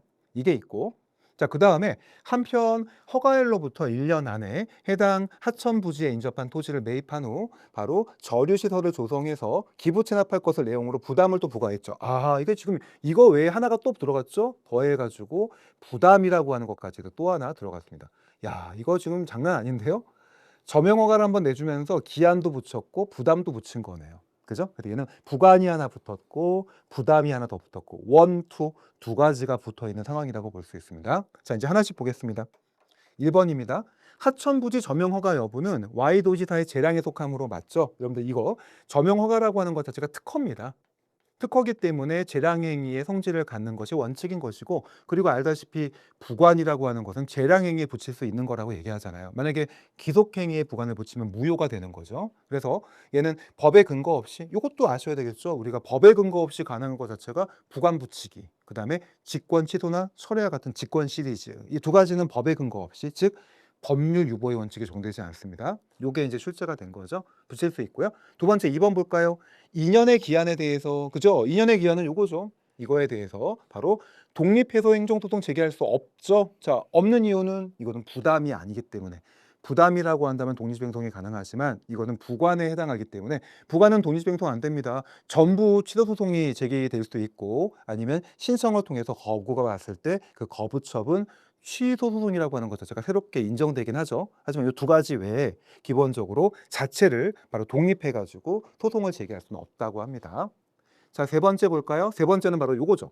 부담을 이행하지 않았다고 한다면 부담 이행을 하지 않을 경우에 바로 점용 허가 자체가 실효되나요? 그렇진 않죠. 그죠? 만약 근데 이건 아니죠. 만약에 기본적으로 부관이라고 한다면 부관을 이유로 해가지고서는 실효의 가능성이 생겨요. 하지만 부담을 이행하지 않았다고 해서 바로 점용 허가라고 하는 본 행정행위를 실효시키진 않습니다. 그럼 얘는 뭐가 될까요? 이렇게 실효되는 것이 아니라 바로 부담의 불이행을 이유로 해가지고 바로 취소하거나 철회하거나 이런 방식으로 행정청이 본인의 힘을 쓸 수 있는 거예요. 실효되는 것이 아니라 바로 부담의 불이행을 전제로 취소하거나 철회할 수 있다. 이렇게 보셔야 됩니다. 답은 그래서 3번이 됩니다. 4번입니다. Y도지사는 점용 허가를 한 후에도 갑의 동의가 있는 경우에는 종전의 부담을 변경할 수 있다. 그죠? 이후에도 그러니까 허가를 한 이후에도 사후에 다시 변경이 가능할 수 있겠죠. 이런 것은 융통성이 필요하기 때문에 거기다가 동의가 있다고 한다면 또 뭐 법의 규정이 있다고 한다면 사정의 변경이 있다고 한다면 이런 경우에 있어서는 바로 변경을 인정해 줄 수 있다고 합니다. 자, 그래서 기본적으로 10번 답은 3번으로 처리하는 것이 맞습니다. 자, 이제 반 정도가 마무리가 됐습니다. 자, 이번 시험 굉장히 많은 것을 또 시사하고 있습니다. 행정법이라고 하는 것 자체의 본질이 얼마나 중요한 것인지, 그리고 꼼꼼하게 볼 지문들 같은 경우가 무엇인지 이런 거를 보여주고 있다고 볼 수 있습니다. 자, 이제 12번 문제 보도록 하겠습니다. 자, 11번 문제는 행정기본법상 법령 등 시행일의 기간 계산에 대한 설명으로 옳은 것만을 모두 고른 것이 나왔는데요. 와, 이쪽은 너무나 반갑지 않나요? 저희 요거 기억나시나요? 뭐 기간 계산 한번 해볼까요? 그래서 기간의 계산. 이건 세 가지가 있었잖아요. 첫 번째는 이제 초일이 있고, 그리고 말일이 있죠. 이렇게 두 가지가 있고요. 그리고 첫 번째 포인트는 민법이었죠. 그러니까 민법에 의해서 민원 처리에 관한 법률을 얘기하는 겁니다. 이럴 경우에 초의를 첫 번째는 산입하느냐, 그리고 탄입하지 않느냐, 이게 첫 번째 포인트고, 그리고 말일의 경우에는 말일이 만약에 공휴일일 경우에 그날 끝나느냐 아니면 그 이길 날 끝나느냐, 이렇게 구분했던 거 기억나시나요? 자, 민법과 같은 민원 처리에 관한 법률은 첫날은 빼주죠. 다음 날부터 시작하는 거죠. 야, 이거 일주일 안에 이걸 제출하세요. 그럼 오늘이 아니라 내일부터 시작되는 겁니다. 초일은 불산입하게 되고, 마지막이 만약에 토요일이다 그러면 토요일, 일요일, 월요일까지 봐주게 되는 거죠. 그래서 그 이길 날 마무리가 됩니다. 자, 그리고 두 번째가 뭐였습니까? 침익적 처분이었죠. 침익적인 처분 같은 경우는 이거는 이제 안 좋은 거니까 빨리 시작해서 빨리 끝내준다고 했었죠. 그래서 첫날은 산입되게 되고, 마지막이 토요일이면 그날 끝나고 일요일부터 영업할 수 있게 해줍니다. 자, 이거고, 자, 세 번째가 이제 법령이죠. 법령 같은 경우는 보통 공포한 날로부터 20일 후에 효력을 발생하거나 국민의 권리 의무에 영향을 미치는 법령은 30일 후에 효력을 발생하는데, 그 기간 계산이 어떻게 되느냐? 얘는 가운데로 몰린다고 했죠. 왔다리 갔다리 몰린다 이렇게 했기 때문에 얘는 초일은 산입하지 않고 마지막 날이 공휴일이면 그날 끝나는 거죠. 오늘 문제는 이게 출제가 된 겁니다. 법령이. 근데 다만 법령의 경우에 보통은 뒤쪽에 이제 부칙이나 그런 부분에서 날짜를 딱 지정해 버리게 되면 그날 발생하는 것이 원칙이기도 합니다. 그게 바로 1번 지문이에요. 그래서 만약에 대통령령이 공포한 날부터 시행하겠다라고 한다면 이건 막진 않죠. 당연히 공포한 날을 시행을 할 수밖에 없겠죠. 딱 지정된 날짜가 있다면 그 날짜에 시작하는 것이 원칙입니다. 이런 게 없다고 한다면 바로 가운데로 몰리게 되는 거죠. 해볼까요? 자, 불령을 공포한 날로부터 일정한 기간이 경과한 날로부터 시행하는 경우 이게 이제 20일이나 30일이 되는 겁니다. 바로 공포한 날은 산입하지 않죠. 그래서 첫날은 불산입이 원칙이 되는 겁니다. 자, 그리고 디귿번 볼까요? 그 기간이 말일이 바로 공휴일일 경우에는 다음 날 그 이길 아니죠. 그날 끝나는 거죠. 그러니까 답은 어때요? 기억번 맞고 니은번 맞고 디귿번 틀렸습니다. 답은 1번입니다. 자, 요 문제 맞췄어야 됩니다. 제가 너무나 많이 강조했던 거기 때문에 좀 아쉬울 것 같아요. 틀렸다고 한다면. 알겠죠? 어쨌거나 이 문제는 모두 행정기본법에 있는 기간계산이라고 하는 것을 출제했구나 기억하시면 되겠습니다. 자, 12번 문제 볼까요? 인허가 의제 제도에 대한 설명으로 옳은 것은이 출제가 됐는데 약간은 어때요? 이게 뭐 어려운 지문들은 아니었고, 또 인허가 의제 제도가 나온 것 치고는 지문들도 좀 짧았기 때문에 읽을만 했었습니다. 근데 안에 내용들 자체가 약간 확신이 안 생기는 그런 내용들도 있었던 것 같긴 합니다. 자, 답을 한번 볼게요. 1번입니다. 자, 인허가 의제의 취지는 절차를 간소화하는 것이므로 주된 인허가의 요건만 충족되면 관련 인허가의 요건은 따져올 필요가 없다. 아니죠, 여러분들. 요거 지금 속인 겁니다. 자, 어쨌거나 앞에는 맞아요. 그러니까 절차 집중설이죠. 더 인허가 의제 같은 경우는 하나의 절차만 거치게 되면은 다른 절차를, 의제되는 인허가의 경우에는 절차를 거칠 필요가 없다고 하는 거죠. 스마트 행정이니까. 하지만 어때요? 제가 말씀드렸죠. 요건은 다 갖춰서 신청해야 됩니다. 요건은 모두 갖춰야 돼요. 이게 포인트죠. 그래서 절차가 집중되는 것이지 요건이 집중되는 것이 아닙니다. 근데 이거 내용은 절차의 간소화 얘기하면서 뒤에서 갑자기 요건 집중을 얘기하고 있어요. 요건은 집중되지 않아요. 아니, 다 갖춰야죠. 너무 욕심 많은 거 아닙니까? 절차를 간소화해 주는 거고 요건은 다 갖춰야지만 인허가 의제를 통해 가지고 효과를 누리게 되는 거겠죠. 틀렸습니다. 2번입니다. 인허가 의제 효과는 주된 인허가에 해당 법률에 규정된 거죠. 왜냐하면 인허가 의제는 스마트 행정이라고 하는 거는요, 나를 만나지 않은, 내가 신청을 하지 않은 행정청에서 나한테 처분을 해주는 거예요. 그렇게 되면 당연히 법의 근거를 요한다고 볼 수 있습니다. 그리고 거기에 한정되게 됩니다. 틀렸고요. 세 번째가 조금 어렵게 느껴진 분들이 있는데 이런 거예요, 여러분들. 이게 별게 아니라 봅시다. 이거 쉽게 설명드릴게요. 갑이 있고요. 그때 A가 있었었는데 A가 이렇게 신청을 하게 되면은 여기서 알파라는 처분을 받게 되는데 이 처분이 을에 의해 가지고 베타라는 처분까지도 같이 받게 되고, 그리고 병에 의해 가지고 감마라는 처분까지 같이 받게 된다고 해볼게요. 뭐 이걸 인허가 의제라고 이야기하는 거죠. 내가 신청한 거는 갑한테만 신청했는데 바로 을하고 병에 의해 가지고 베타나 감마가 동시에 오게 된 겁니다. 자, 근데 그럼 지금 잘 보시면 내가 지금 세 개의 처분을 받게 된 거죠. 올 것이 다 나한테 온 처분이에요. 근데 그 중에 만약에 요 간말한 처분 자체가 취소가 됐다고 해볼게요. 직권 취소가 됐어. 그럼 남은 건 두 가지는 있는 거죠. 모두 다 개별적으로 나한테 온 처분이기 때문에 이때 하나가 취소나 철회가 됐다고 해도 나머지 자체가 같이 사라지는 건 아니라는 거예요. 나한테 모두 다 온 처분이기 때문에. 근데 우리가 이건 알고 있었는데 이렇게 지문으로 나오다 보니까 조금 어렵게 느껴지지 않았을까 생각이 됩니다. 답은 3번입니다. 자, 4번은 이런 얘기죠. 4번은 이제 거부가 됐을 때 문제가 되는 거죠. 만약에 자, 여기서 병을 지어보고 여기까지만 가볼게요. 그래서 만약에 갑이 알파란 처분을 하려다가 보니까 그러면 이제 을에 의해서 베타 처분을 받게 되거든요. 근데 지금 문제가 되는 건 뭐냐면 여기서 요건 자체가 문제가 생긴 거야. 그랬을 경우에서 갑은 알파란 처분 자체를 거부할 수 있겠죠. 자, 이럴 경우에 나한테 온 처분은 only 바로 알파에 대한 거부 처분밖에 없는 거죠. 이 베타에 대한 처분 자체는 없는 겁니다. 이거는 이거를 근거로 해서 알파 처분을 거부한 것이기 때문에 나한테는 베타 처분의 거부라고 하는 것은 없는 거예요. 여기 보듯이 바로 농지 전용 불허가 처분이라고 하는 것 자체가 이 베타 처분이거든요. 이것이 있는 것으로 의제된다? 네버 네버 네버 절대 아니죠. 나한테 온 거부 처분은 only 하나입니다. 요거 하나밖에 없기 때문에 그때 내 공격 대상도 바로 알파에 대한 거부 처분만이 공격 대상이 돼야 되는 거죠. 나한테 온 처분만이 바로 대상 적격을 갖는 거니까 이렇게 출제가 된 겁니다. 12번 지문은 좀 어려운 내용 같아 보였지만 조금만 생각을 해본다면 한 번만 더 뒤에서 팔짱 끼고 본다면 풀 수 있지 않았나 생각이 들기도 합니다. 됐고요. 자, 13번 문제 볼까요? 자, 행정의 실효성 확보 수단에 대한 설명으로 옳은 것만을 모두 고른 것은 출제가 됐습니다. 자, 기억번입니다. 병무청장이 병역법에 따라 병역 의무 기피자의 인적 사항 등을 인터넷 홈페이지에 게시하는 방법으로 공개했습니다. 자, 이미 인터넷 홈페이지라고 하는 외부적으로 공개가 됐죠. 그렇다고 한다면 이것은 뭐다? 이 공개 결정을 항고 소송의 대상이 되는 행정처분으로 보게 됩니다. 이미 공개가 돼버렸기 때문에. 자, 니은번입니다. 압류 재산을 공매할 때 이 문제도 많이 출제가 되는 거다. 그죠? 공매 통지 얘기가 나왔는데 한꺼번에 한번 정리해 볼까요? 저희 요거 기억나시나요? 공매 결정이 있고요. 그 다음에 재공매 결정도 있고,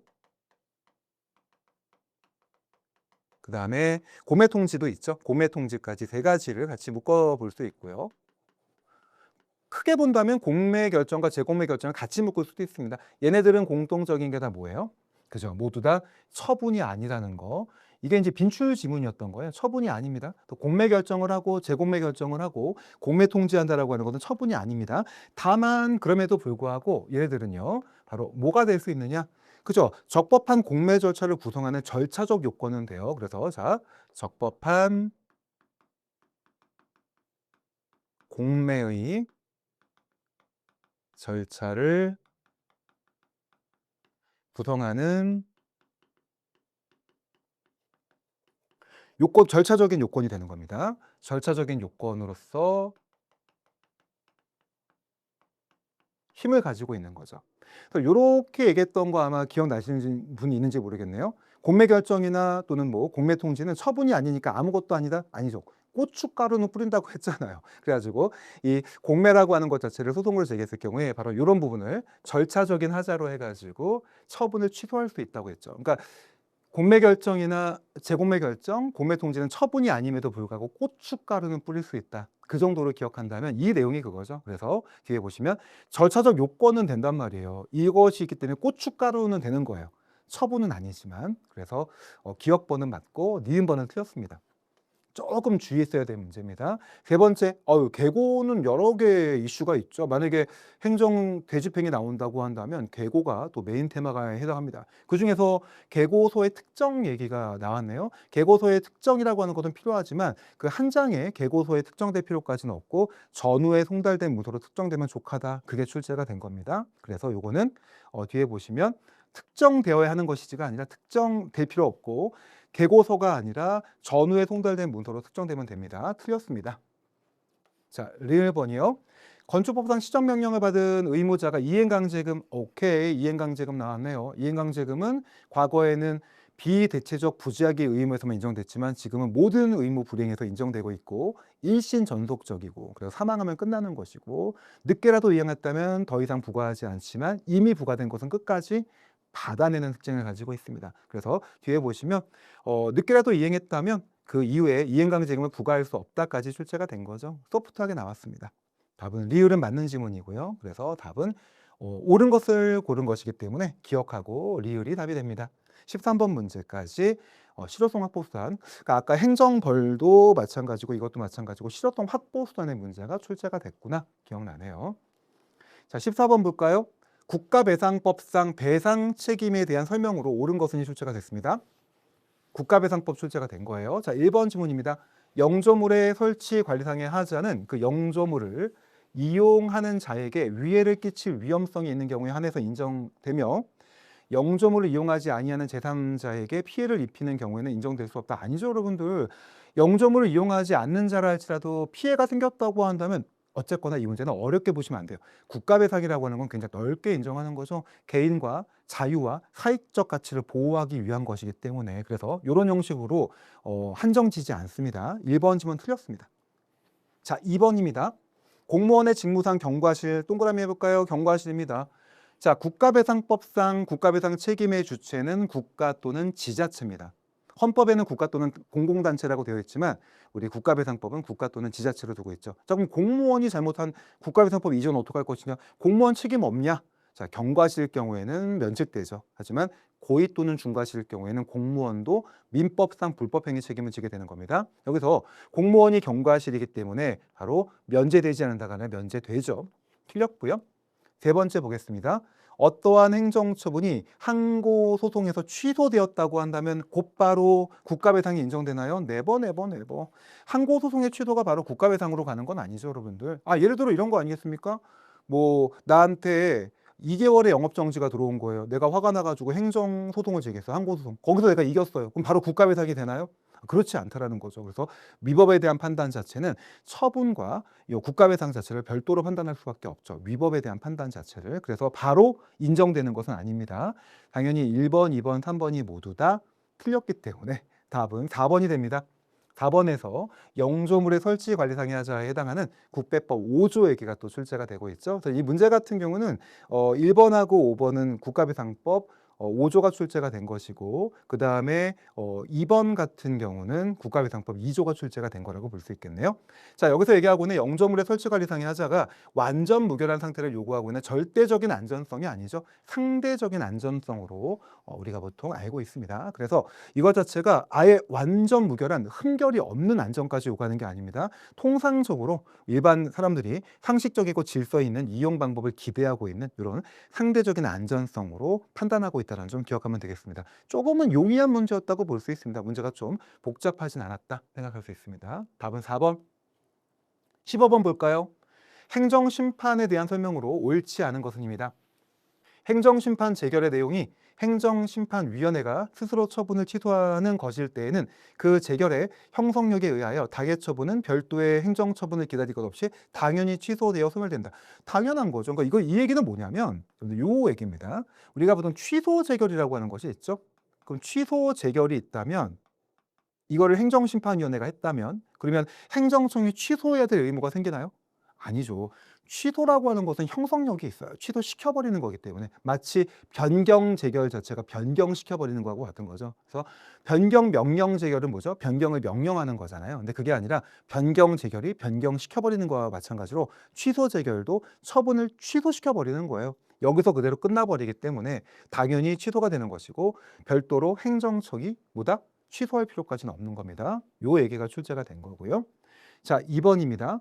행정심판위원회는 처분 당시 존재했거나 행정청이 제출되었던 자료뿐만이 아니라 재결 당시까지 제출된 모든 자료를 종합해서 처분 당시 존재했던 객관적 사실을 확정하고 그 사실에 기초해서 위법 부당 여부를 판단할 수 있다. 그래서 기본적으로 심리라고 하는 것 자체에 있어서 그죠? 여기서는 반드시 그 심리를 했을 때 행정심판에서 청구가 됐었던 거기에 구애받지는 않죠. 넓게 인정될 여지가 있는 겁니다. 그러니까 우리가 예외적인 직권 심리가 가능한 겁니다. 다만 판결이나 재결이라고 하는 것 자체는 결국은 신청하거나 제소한 거에 국한되기는 해요. 하지만 심리 자체는 넓게 인정될 수 있다는 거 기억하시고 바로 이 부분이 그런 내용입니다. 그래서 처분 당시 존재했던 객관적 사실을 확정하고 그 사실에 기초해서 처분의 위법 부당을 판단하기 위해서는 여러 가지 재결 당시 제출된 모든 자료의 종합이 가능하다는 점도 기억해 두셔야 됩니다.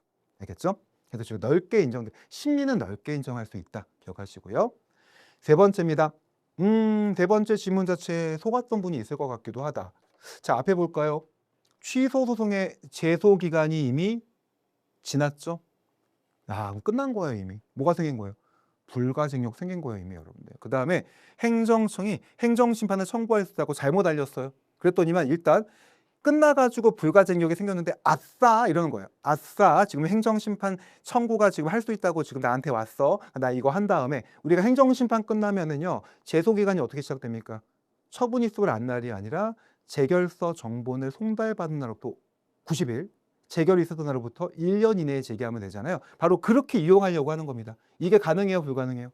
안 되죠. 이미 제소기간이 지났다고 한다면 여기서 이미 불가쟁력이 생겨버린 거예요. 그렇기 때문에 이런 어떤 방법이 있다 할지라도 이미 이것은 뭐가 되는 거죠? 부적법한 제도가 될 수밖에 없는 겁니다. 적법 요건을 갖추지 못한 겁니다. 소부적법, 각하될 수밖에 없는 겁니다. 본안전 요건에 흠결이 생기는 겁니다. 따라서 제도기간이 기산된다. 네버. 답은 3번이고요. 자, 4번은 어떤 내용이었냐면 우리가 보통 원처분과 재결주의가 있을 경우에 우리는 보통 소송의 대상은 원처분주의를 취합니까? 재결주의를 취합니까? 원처분주의를 취하잖아요. 자, 그런데 이 경우에서는 이제 제3자의 행정심판 청구에 따라 자신에게 수익적 처분을 취소하는 재결의 취소를 구하는 것은 원처분에는 없는 재결의 고유한 하자를 주장하는 셈이기 때문에 그 재결의 당연한 항고소송 대상이 된다. 이렇게 얘기가 되는 거죠. 그러니까 이 얘기는 마치 이런 겁니다. 기본적으로 이제 그럼 그려볼게요. 제3자가 행정심판 청구해가지고 자신에 대한 수익적 처분이 취소되는 재결이 생겼어요. 자, 예를 들어 갑이 있고 A가 있는데 갑이 A한테 알파란 처분을 했는데 이 처분 자체가 B가 마음에 안 들어가지고 그러니까 B 같은 경우는 기본적으로 여기서 이제 행정심판이라고 한다면 청구인 적격의 확대가 가능할 수 있겠죠. 그래서 만약에 이 B 같은 경우는 이웃일 수도 있고 또는 경업자일 수도 있고 아니면 경원자일 수도 있습니다. 뭐 이런 경우가 있다고 한다면 B가 바로 이 처분에 대해 가지고 취소 심판을 제기한 거예요. 그래가지고 이것이 인용됐다고 해볼게요. 인용 재결을 받았어요. 그러면 인용 재결을 받았던 B가 이긴 거죠. 자, 그러면 여기서 이런 문제가 생겨요. 이 알파 처분 자체는 나한테 좋은 거잖아요. 그러니까 이거는 내가 다 하든 뭐예요? 행정심판이나 소송을 제기할 이유가 전혀 없는 거죠. 근데 갑자기 인용 재결을 받는 순간 나한테 안 좋은 처분 자체가 들어오는 거죠. 자, 인용은 B한테 좋은 거니까 A한테는 끔찍한 거잖아요. 그러니까 이럴 경우에 이거를 바탕으로 해가지고 내가 소송을 제기할 수 있게 해줘야 되지 않을까요? 당연히. 그죠? 당연히 나한테 안 좋은 처분인데 이 처분 자체가 처분에서 발생한 것이 아니라 행정심판위원회에서 재결해서 발생해버린 겁니다. 이때는 어쩔 수 없이 재결주의가 될 수밖에 없다라는 거예요.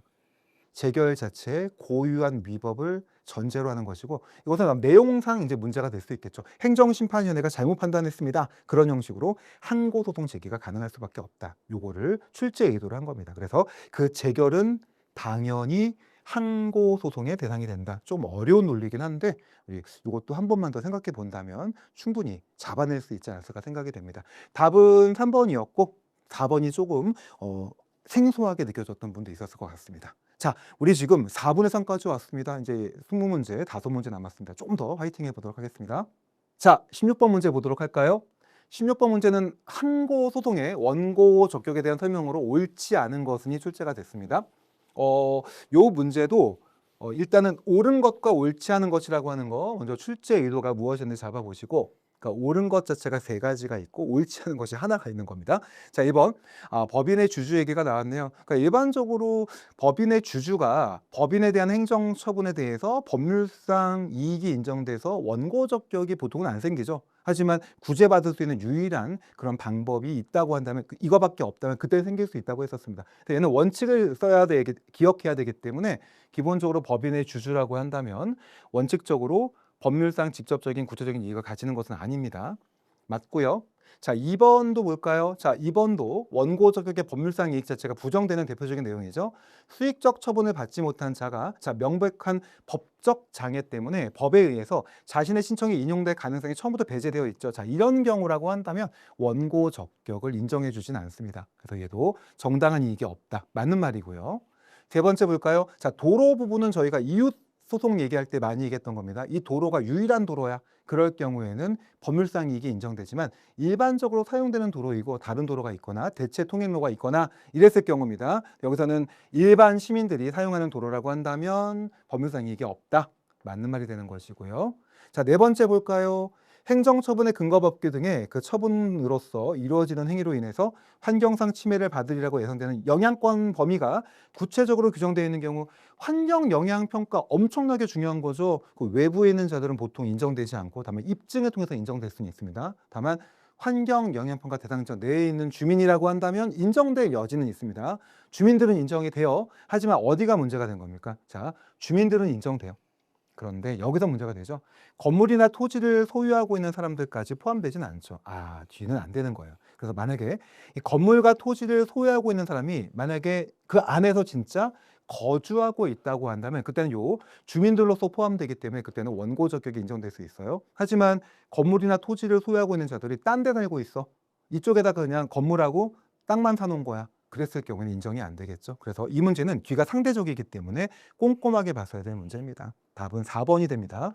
앞에 부분 자체는 맞아요. 하지만 뒤 부분에서 포함된다라고 하는 것을 단정할 수도 없다라는 거, 이게 출제가 됐다고 볼 수 있습니다. 답은 4번이 되고요. 16번 문제 볼까요? 고시의 문제가 출제가 됐는데 고시는 팔색조의 성격을 가지고 있죠. 그래서 고시는 기본적으로 지분 행정 규칙의 지배에 있어요. 하지만 고시는 행정규칙의 성격도 있을 수 있고 법규 명령의 성격을 갖는 고시도 있을 수 있고 또 어떨 땐 처분적 고시도 될 수 있고 팔색조의 모습을 보이고 있다 얘기했던 것 같습니다. 자, 1번을 보게 되면은 1번은 요거는 잘 보셔야 되겠네요. 시행규칙이죠. 시행규칙이라고 하는 것은 법규 명령입니다. 법규 명령은 대통령령에 해당하는 시행령과 총리령과 부령에 해당하는 시행규칙이라는 것이 있는데, 자, 시행규칙으로 위임을 했어요. 근데 이거를 무시해버리고 어디고 있습니까? 자, 요 고시라고 한다면 아까 제가 고시가 어느 집에 있다 그랬어요. 처음 시작은. 그죠? 행정규칙이죠. 그래서 처음부터 법규 명령에 위임을 했는데 이걸 무시해버리고 행정규칙으로 정해버리게 되면 당연히 대외적 구속력 없죠. 인정될 수 없습니다. 다만 이 위임이라고 하는 것 자체는 열거관의 예시이기 때문에 처음부터 행정규칙으로 위임을 했다면 위임된 범위 내에서 상위법과 결합하여 대외적 구속력이 생기기는 해요. 그거랑 구분해야 돼요. 오늘 문제는 포커스를 잘못 잡은 겁니다. 처음부터 시행규칙으로 위임했는데 행정규칙으로 이거를 규정해버린 겁니다. 다만 우리가 보통 문제가 나올 때 시행규칙에 위임했는데 행정규칙으로 만들었어요. 근데 그걸 약간 한번 응용한 문제죠. 행정규칙 중에서 고시를 낸 거였거든요. 그러니까 여기서 한 번만 더 들어갔어야 되는 거예요. 이 지문은 맞는 지문입니다. 두 번째 주의해야 되겠죠. 자, 보세요. 불특정 다수인을 상대로 고시에 의하여 행정처분을 합니다. 자, 그러면 이 처분 한번 볼게요. 그러면 지금 여러분들 이거 좀 어려워요. 불특정 다수인은 이거는 일반 처분이죠. 그러니까 특정인에 의한 처분이 아니라 일반적인 처분이라고 합니다. 그럼 일반 처분은 어떻게 효력이 발생하느냐? 일반 처분은요, 공시송달을 바탕으로 하죠. 그래, 이 공시송달이라고 하는 거는 관보나 공보나 게시판이나 일간신문에 하나, 그죠? 그다음 인터넷에는 반드시 이런 형식으로 하게 되는 거잖아요. 그랬을 경우에 어떻게 효력이 발생하죠? 5일 후에 효력이 발생해요. 5일 후에. 그 이때 이 5일 후라고 하는 이날 바로 뭐가 된다? 처분이 있음을 안날로 봐버리죠. 자, 이게 특정인에 의한 처분, 그러니까 일반 처분이 아닌 특정인에 의한 처분에서 공시송달은 14일 후에 효력을 발생하고 그 날이 안날이 아니잖아요. 현실적으로 안날이 되는 거잖아요. 그래가지고 우리가 일반 처분하고 특정인에 의한 처분 자체를 구분해야 되는 거예요. 지금은 일반 처분이었고 바로 이 5일이라고 하는 자체를 처분이 있으면 안날로 봐버리기 때문에 현실적으로 안날이 아닙니다. 바로 5일 후에 안날이 그냥 시작돼 버리는 겁니다. 더 여기 보시게 되면은 현실적으로 안날로부터 네버 아니에요. 알겠죠? 5일 후에 그냥 안날이 시작돼 버리고 그때부터 90일이 기산되기 시작합니다. 답은 그래서 2번이 됩니다. 3번이요. 국립환경과학원 고시인데요. 이 고시는 토질 오염 물질을 측정함에 있어서 시료 채취의 방법, 오염 물질 측정의 방법 등을 정하는 고시라고 한다면 얘는 사무 처리 준칙에 불과해야 되겠죠. 내부에. 그래서 대외적 구속력이 없다고 보고요. 마지막으로요. 자, 고시는 팔색조입니다.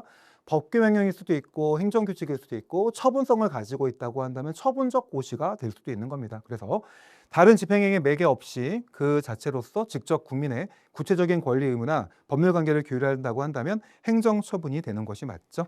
답은 2번이었는데 약간 좀 복잡했었어요. 문제가. 그러니까 뒤로 갈수록 약간 좀 애매한 지문들 이런 것이 지금 등장했기 때문에 시간적으로 앞에서 좀 많이 썼던 분들은 문제가 어렵기보다는 지문 자체를 읽는 거에 시간이 좀 걸리지 않았을까 생각은 듭니다. 자, 17번 답은 2번입니다. 18번 문제 볼까요?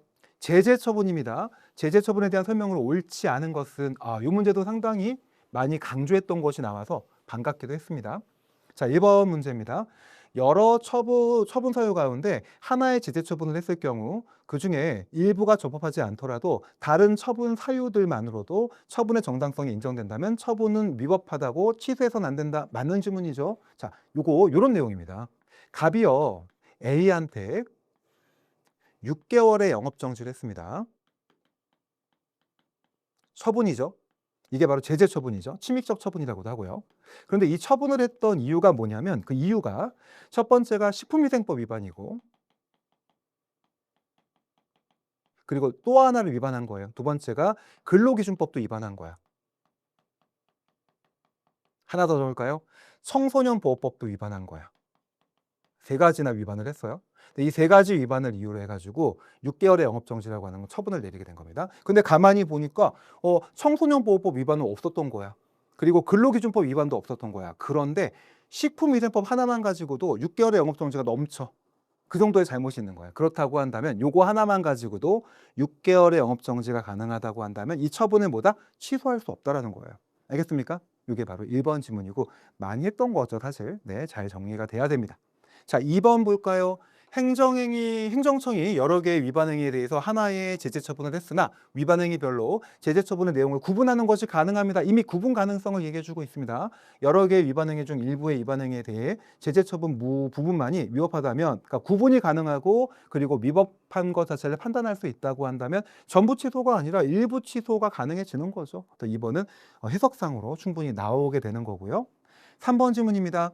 행정기본법에 따르면 행정청이 재량이 있는 제재 처분을 할 때 고려해야 되는 사항에는 위반 행위의 동기 그리고 또 목적 및 방법은 물론 위반 행위의 결과와 위반 행위의 횟수 등도 포함되게 됩니다. 행정기본법에 있는 내용이 그대로 적시가 된 문제였었고요. 답은 4번입니다.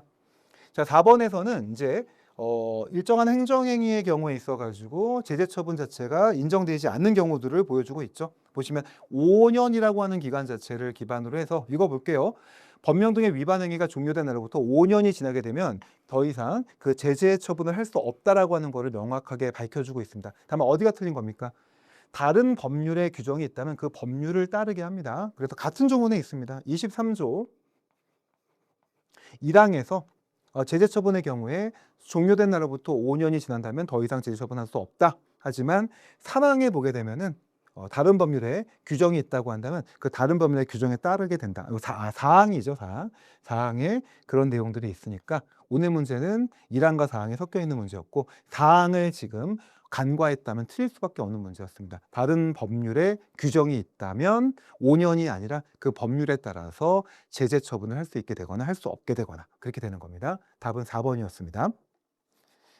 자, 이제 네 번째 페이지에 해당하는 바로 19번 문제, 20번 문제가 있었었는데 사실 여기 제가 이번에 지방직 구분 문제를 보면서 19번, 20번 쪽이 조금 어려웠다는 생각이 들었어요. 그래서 오히려 1번부터 18번까지는 쭉쭉 잘 오다가 뒤쪽에서 실수가 생긴 분들이 있지 않을까 할 정도로 사실 19번, 20번이 조금 난이도가 올라갔다고 볼 수 있습니다. 자, 1번 지문 자체 한번 잠깐만 좀 발표해 볼게요. 요 내용은 일단 판례 번호를 좀 적어 드리겠습니다. 이거는 대판 2025년, 그러니까 최근 판례죠. 9월 9일 판례고요. 우리가 보통 판례는 판례 번호로 하니까 2025 무, 그리고 뒤쪽이 565 판례입니다. 이 판례에서 어떤 내용이 있었었냐면, 학교 폭력 관련 처분에 대한 집행정지 결정에 따라 그 효력이 정지되는 처분이 없는 상태가 된다면, 그러니까 결국은 학교 폭력과 관련된 처분이 있었고 그 처분에서 집행정지가 이루어진 겁니다. 오늘 문제는 집행정지입니다. 그럼 집행정지라고 하는 것 자체 많이 공부했었었는데, 여기서 만약에 집행정지가 됐다면 행정청은 그 즉시 학교생활기록부에 기재된 학교폭력 관련 조치사항을 삭제해야 되느냐? 자, 이게 문제가 된 겁니다. 좀 어려웠던 이유가, 집행정지라고 하는 것 자체는 일반적인 행정심판에서의 임시처분과 달리, 행정심판은 임시처분도 있고 집행정지도 있잖아요. 집행정지, 임시처분. 근데 항고소송에 해당하는 행정소송에서는 집행정지만 있죠. 근데 집행정지는 우리가 보통 소극적이라고 하죠. 그러니까 처분의 집행을 정지하는 거니까. 자, 그런데 여기서 삭제를 얘기한다는 게 좀 광한 거, 좀 소극적이지 않고 적극적이지 않은가, 이렇게 문제가 생긴다면은 그걸 생각하면 어려운 질문이 될 수밖에 없는 거예요. 근데 이 문제에서 판례가 좀 어떻게 보냐면, 자, 이렇게 합니다. 만약에 집행정지 문구만을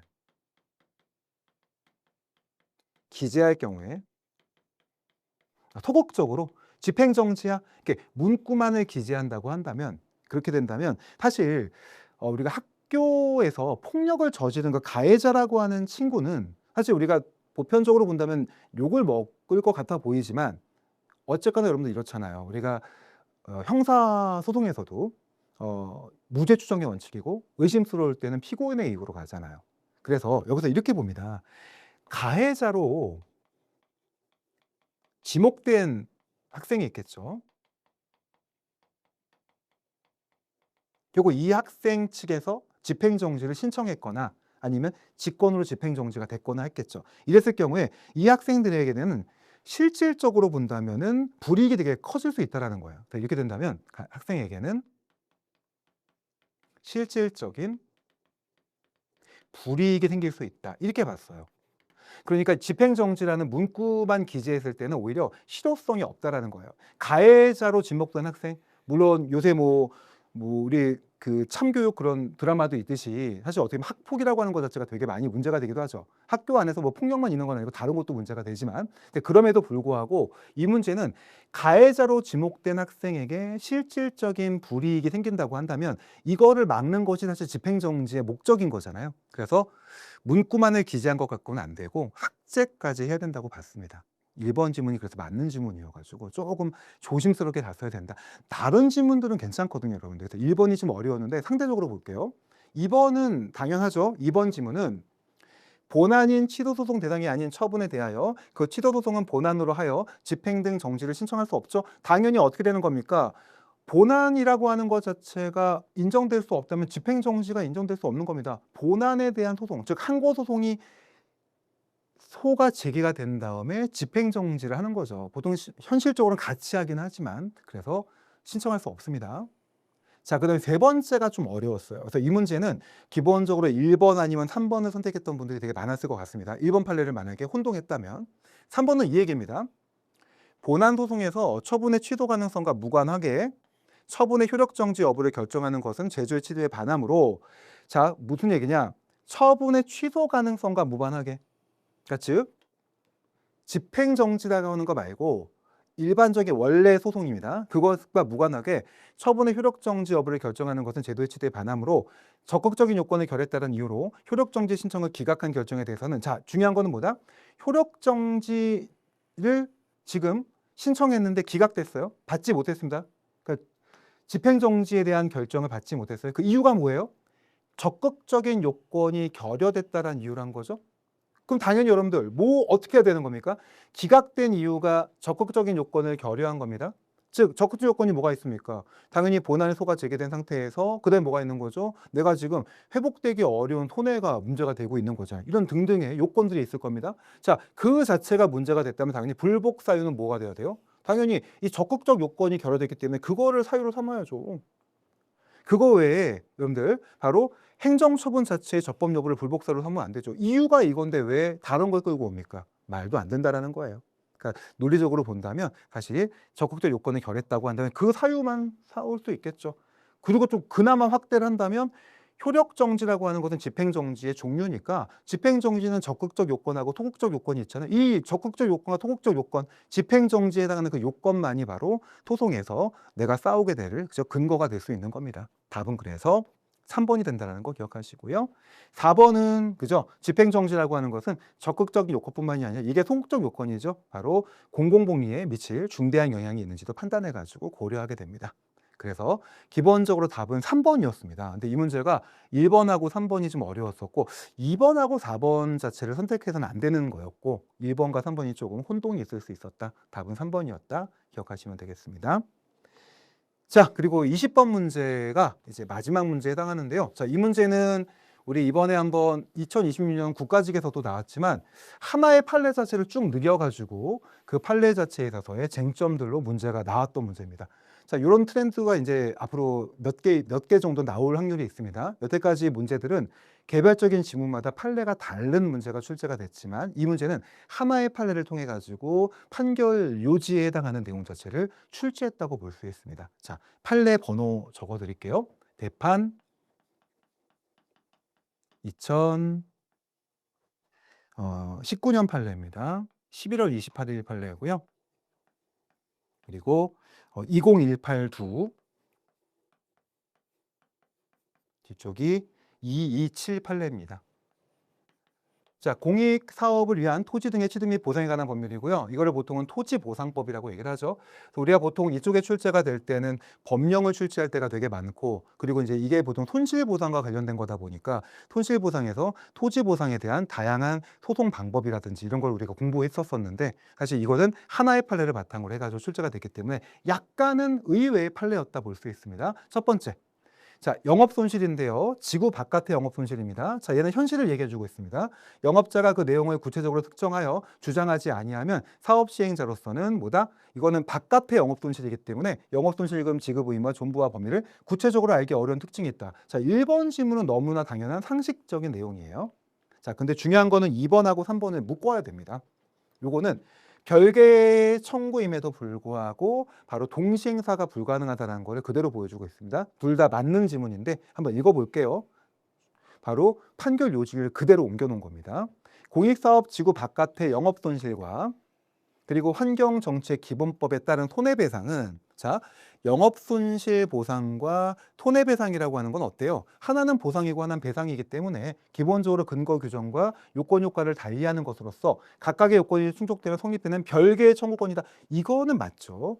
별개인 거는 맞아요. 하지만 그래요. 다만 영업자는 실질적으로 보면 뭐라는 거죠? 자, 우리가 형식적으로 본다면 별개의 청구권이 맞아요. 하나는 영업손실 보상 청구고 하나는 손해배상 청구니까. 근데 그런데 이걸 실질적으로 보다 보니까 같은 내용의 손해라고 한다면 중복해서 배상해 주거나 보상해 줄 수는 없는 거잖아요. 그렇기 때문에 이 경우에서 공익사업 지구 사행 시행지구 바깥의 영업손실에 대한 손실보상 청구권과 위에 이겁니다. 그리고 환경정책기본법상의 손해배상 청구, 바로 요 자체는 뭐다? 기본적으로 별개의 청구지만 실질적으로는 같은 내용의 손해이기 때문에 동시에 행사할 수 없다고 본단 말이에요. 그래서 이거 2번하고 3번 자체가 같이 움직여야 되는 거예요. 형식적으로는 별개의 청구지만 동시에 행사할 수 없는 실질적인 모습을 보이고 있다가 되는 겁니다. 답은 그래서 이 문제는 답이 4번이었습니다.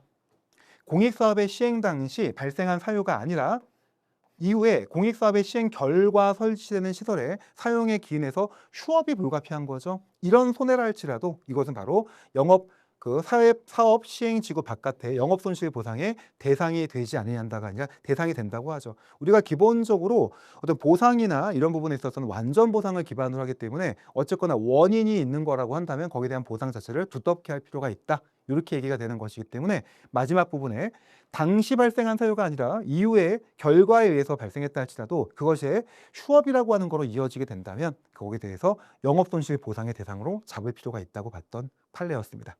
20번 내용 자체도 좀 생소했다고 볼 수 있습니다. 그러니까 결국은 오늘 봤던 이 지방직 기출 문제는 1번부터는 쭉 문제를 풀어왔다가 후반부에서 약간씩 좀 생소한 판례나 지문 같은 경우를 맞닥뜨렸기 때문에 약간 당황할 수 있지 않았을까 생각이 됩니다.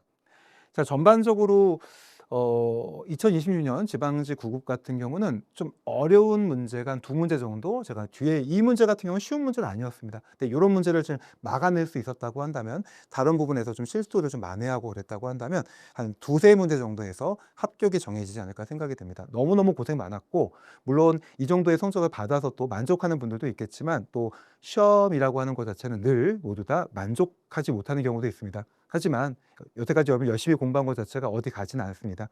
계속해서 열심히 정진해 주시고요. 꼭 합격이라고 하는 좋은 결과를 만들어내시기 바랍니다. 저도 그 길에 같이 임하도록 하겠습니다.